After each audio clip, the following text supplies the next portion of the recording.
All right. Pelar Esshaki here, and my co-host, Hello. Laura Esshaki, my wonderful, beautiful wife, mother of our 8 children. Today, we are going to be introducing our first podcast here. Wow. It's pretty exciting, huh? It is a little exciting. Well, it's just kind of a practice podcast, would you say? Yes. I don't know. Why are we doing a podcast? Because you bought a really cool thing. I did. You wanted to try it out. Basically, we're doing a podcast because I bought a microphone, and I wanted to see if it would work. But I think there's something to... A lot of people have a lot of questions about... yes, our life, yeah. our marriage, and... You don't see a whole lot of big families these days. Not this big. And we get a lot of funny stares. A lot of funny questions. Wherever we go, really. Yeah. My favorite's Costco. Costco's a good one. You get a couple of giant carts with nothing but kids in it. Kids in diapers. Get long lines to free samples. I think we frustrate the heck out of some of those poor folks. Don't forget the food court thing. Food court. The only place in the world I can feed my family for less than $20, by the way. Costco. Yes, and everybody's happy. And it's full 3 courses. Full disclosure here: 4 of our 7 are awake, so at any moment they could have a little cameo in this podcast. She says 4 of 7.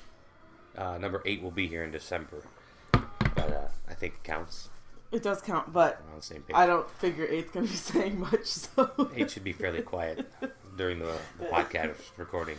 So, I think on our initial recording here, I think we thought we would jump into a topic that we've had to explain to a lot of people who I think question how we're able to maintain such a good relationship, even in the course of chaos. Controlled chaos. That is our 7 children, our full home, and our 7 children. So, it's where did we hear about this from?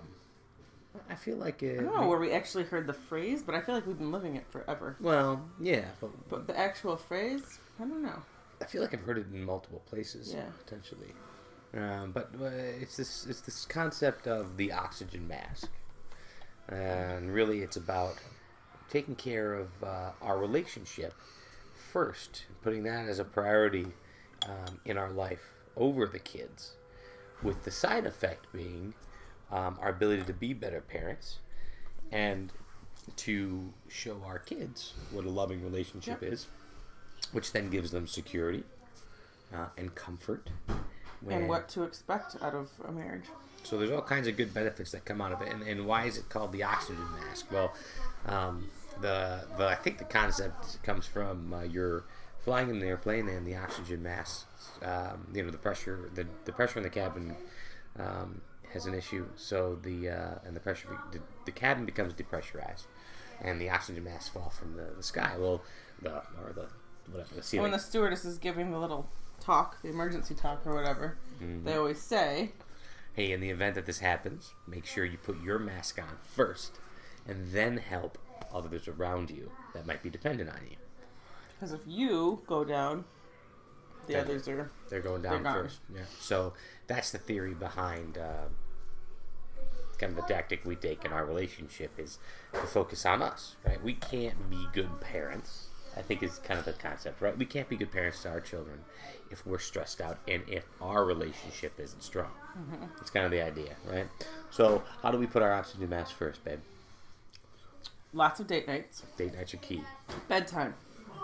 Bedtime's key. Yep, our kids have an early bedtime. They don't have to be sleeping, but they have to be upstairs in their room to give us time. And Lord knows they don't sleep.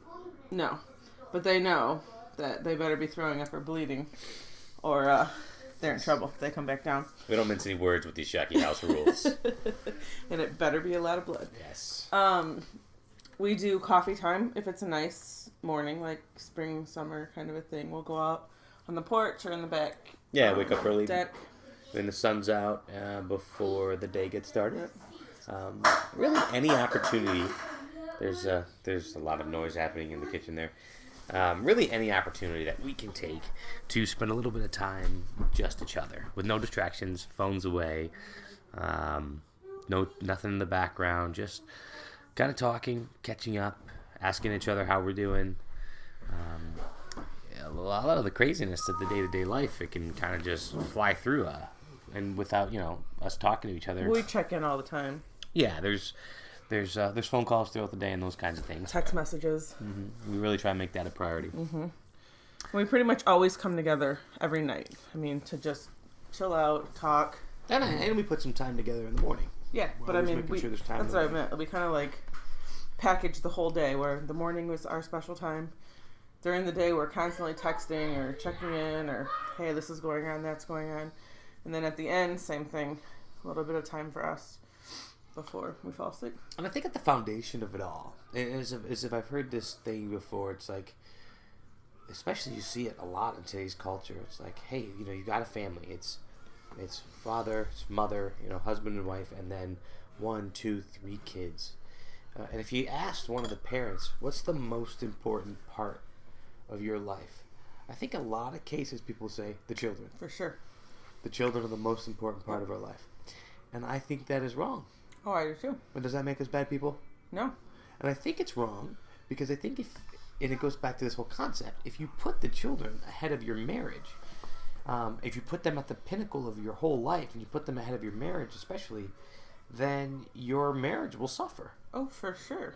And, I remember being a kid, and anytime my parents would fight, and all of our parents fought, right? I mean, some more than others, some more violently than others, some more passively than others, but they all fought. They all got into arguments. And I remember as a kid, my world being just destroyed when my parents were fighting. How it just ate me up inside. I did not like it. Didn't happen a lot in my house, thank God, but when it did happen, it really messed me up. And because you question your security. I think that's a big part of it. Absolutely. You look at your parents is the smartest, wisest, greatest people in the world, especially as you're a young child, and you're relying on them to be happy together and one unit and running the house and giving you direction. And when they're fighting, you have complete uncertainty. I think that's totally true. And so, on the surface, I think it seems selfish to say the kids are not the most important part of my life, my relationship with my spouses. But I think it's unselfish in the sense that by focusing on your relationship with your spouse, you can give your kids a better life. Well, I think there's something to be said too, and we're not saying that if we're starving and there's a little bit of food that we're gonna take the food. We're saying we're talking time and energy and love, not so much the actual necessities and the needs of the kids. Where I think that's where people think sometimes. Well, I also think look, as much as we put our relationship first, we spend plenty of time. Oh my gosh. with the kids. Yes. That is not like these kids are starved for attention. And the kids love it. And to be honest, they love how close we are. I mean, we get teased all the time by our children. What did we get the other day from Sophie? That we like to talk romantic to each other. We like to talk romantic, which I don't know that we do a ton of. Romantic talk. This is about as romantic as it gets. I mean, the I love you. Very romantic. We do, little things. That's some of my best stuff. I love you. That is good, honey. That's about as romantic as I get in front of the kids. Yeah, in front of the kids. I don't know. I mean, I guess we're always holding hands and kissing, hugging. Yeah, easy. It's a G-rated show, Laura. Yes. I will promote hand-holding, kissing, and hugging to married couples. Boy, oh boy. You should do that more. This is getting out of control. I apologize, audience. I did not mean for it to take this turn. But, no, I think I definitely think that the kids get a lot of comfort out of seeing their parents loving. And I'm sure everybody listening can think back to being a child and have the same sort of memories. I don't think that's unique to me, and you felt that same way. Mm-hmm. And, I think our kids, they honestly like it, and I think it gives them something to look forward to in their marriage. Well, that's the other big part of it, too, right? And this isn't anything new, that your children will look to your relationship as husband and wife, their mother and father, as the model of what they're looking for when they're looking for a spouse. Looking for a spouse, or getting serious about dating, whether they do it subconsciously or not, right? Yep. So a strong marriage, in that sense, also sets them up. Not only in the day-to-day today, but when, is there any other decision that makes more of an impact on whether you'll be happy or not long-term than the spouse you choose? I would say no. I would say that's probably the number one, wouldn't you? Yeah. And so setting a good example up front, it's I think on the surface and it's very short-sighted to say, well, I can't believe you say that. You're being short-sighted, or you're neglecting your children in lieu of your own kind of selfishness. Yeah, but I think really, anybody who knows us would know that we do not neglect our children. And it's a win-win, really, because we get to spend time with each other. We get our problems. Everybody has their problems, but we get to spend that time with each other to continue to grow stronger in our relationship and get to know each other more and always just continually and our giving bond attention. is better. So we get that, which makes us happier overall. But then the kids get that security of close parents, but then also happy parents.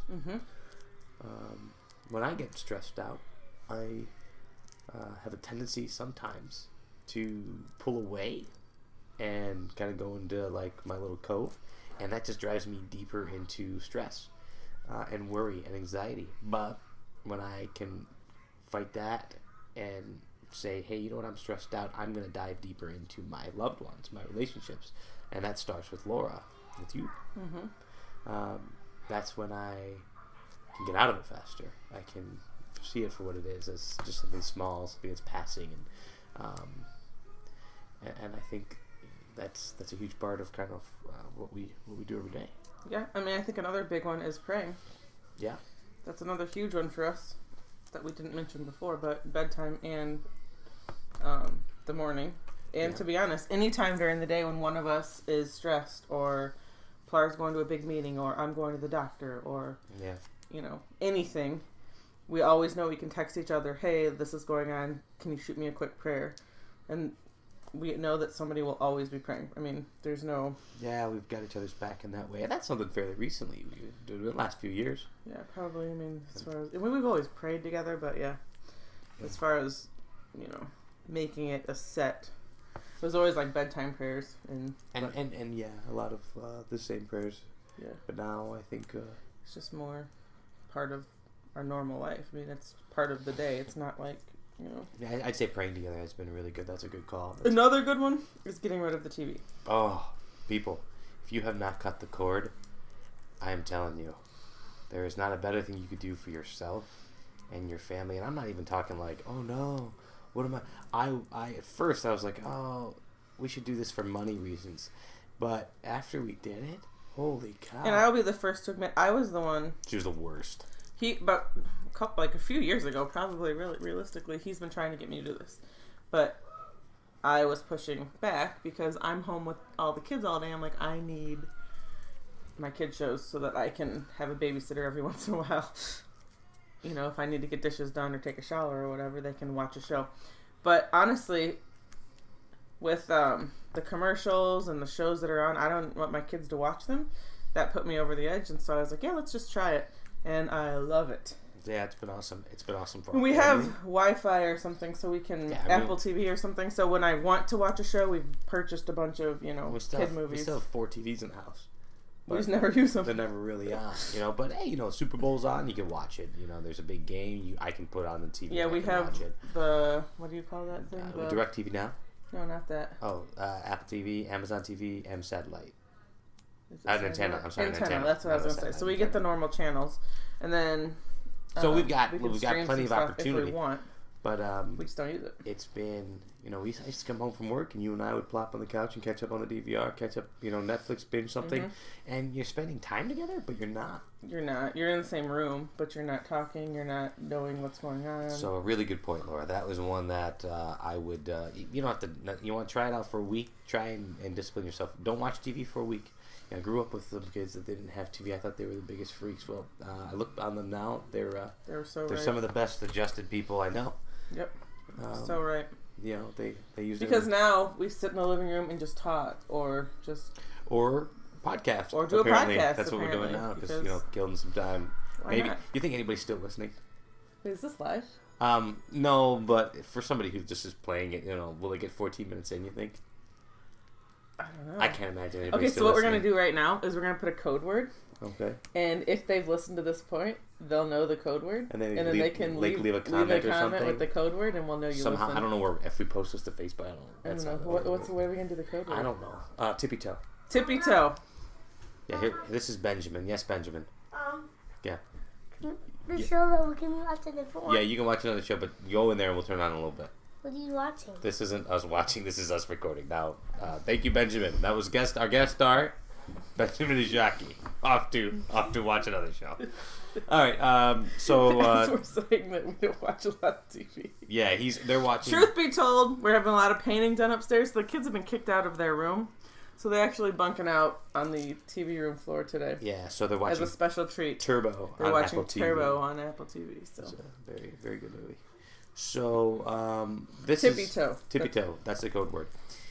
You brought up something interesting about staying in the same room but being separate. Yeah. So it's really not spending time together. I've totally seen that with the TV thing, but it reminded me of something that I heard recently called the phenomenon of married singles. Oh yeah, I feel like we know some of these people. Oh, I definitely do. And if you're listening, you could probably think of some of these people, but the concept being people who are married but live really two totally separate lives. Yeah. They've got their own different sets of friends that don't really intertwine. They've got their own hobbies that don't really intertwine. And I've seen this too. Everybody has seen this. You walk into a restaurant, couple eating dinner, and they're both staring at their phone. Yeah, they're not talking. They're not. Yeah. The phone thing is hard for me, but we're getting better. Yeah, definitely better. There's always attachment, always needing to respond, always needing. I think you've gotten better. Well, you go through phases, I would say. Here we go. Here's where I get yelled at. What? I'm just kidding.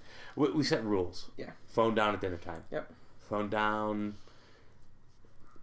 When we're talking outside, and whether it's coffee time or bonfire, we try and do phone down. But I don't want to hear it. You're bad too. Yeah. Oh, no, I'm not saying. The worst. 100%. Another thing we do is listen to good talks. Yeah, like this podcast would be amazing. Yes. This would be a great talk. This would be something we would listen to, except for that we're it's us. But Bounce would probably listen to it. We probably will. I'm guaranteeing. Are you going to comment Tippy Toe? Oh yeah, I know the code. I guarantee 2 views. You've got 3. You and I. Yep. And then the mom vote. You always get the mom vote. Mom's always. I bet you mom will listen to this. Mom, you listening? My mom won't know how to do it probably. Poor Rhonda. She'll figure it out. Yeah. You'll show her. Rhonda, don't hit stop. Keep playing. Yeah, hit the play button. It's the sideways triangle. Yes, there you go. You got it. So, babe, I think this has been a pretty good, successful first podcast. Yeah. 17, almost 18 minutes in here. If you've listened to this point, we got to tell you, you're well on your way to awesome marriage. What do we call this thing? I don't know. A lot of people ask me all the time, "How do you guys do it?" And we often when people find out we're expecting, "How do you guys have time to have another baby?" And how do you even find time to be with each other to create another baby? But so people ask us all these random questions all the time. Lots of very personal ones like that. Lots of them. You'd be very shocked at some of the questions we get. Some people don't have much of a filter. Oh my goodness. Do we want to call this podcast? So anyway, so our podcast, whatever we're gonna call it, this first one was it's about a marriage and the oxygen mask, I think is the title of this podcast. So is this podcast gonna be just our marriage or about our kids? No, I think this one was about our marriage, but I think it's about our life. Just our life in general. Everything from the craziness of the kids to our marriage. How we do things like vacations. People always say, "How do you guys do that?" Yeah, people ask a lot of questions. Some of the funny things and interesting things that just go on with the dynamics of having I think we're past big family, don't you? Gigantic? Are we extra large? We're definitely bigger than big. Well, I do remember when we found out we were expecting the 6th, you told me, I remember you're like, okay, 5 is like big family, but once you hit 6, that's like you're over the line. Now you're crazy. Yeah, that's just like weird. People look at you like, okay, now you just lost. And I remember 4, people were like, whoa, we got 4 But kids. then we had a boy, so people were like, oh, I get why you did that. Which is weird to think. But anyway, 5, that was like, this is a large family. I think we're past that. Oh, yeah. So, I don't know. But the good thing about that is that now when we tell people we're expecting again, they're just expecting that we're going to be expecting. What to expect when they're expecting? Basically. And so they don't give us they're not so cruel. Well, listen, we got to wrap this thing up here in the next 35 seconds to keep it under 20 minutes, which is what I think we're shooting for, right? Alrighty. All right, so, we will, you know what? Leave some comments. I don't know. I guess we'll post this thing, but we'll put this somewhere. Leave some comments. Posting this? Yeah, we're going to post it. What the hell? We got the thing. leave some comments somewhere, wherever the hell you can do it, on what do you think the name of our podcast should be, if you liked it, if it was stupid. Tell us that too. I don't care. But tell your friends or something. We'll figure this out. This has been great, guys. Thank you for listening. If you're still listening. Tippy toe. Tippy toe. Thank you, moms, for being our biggest fans.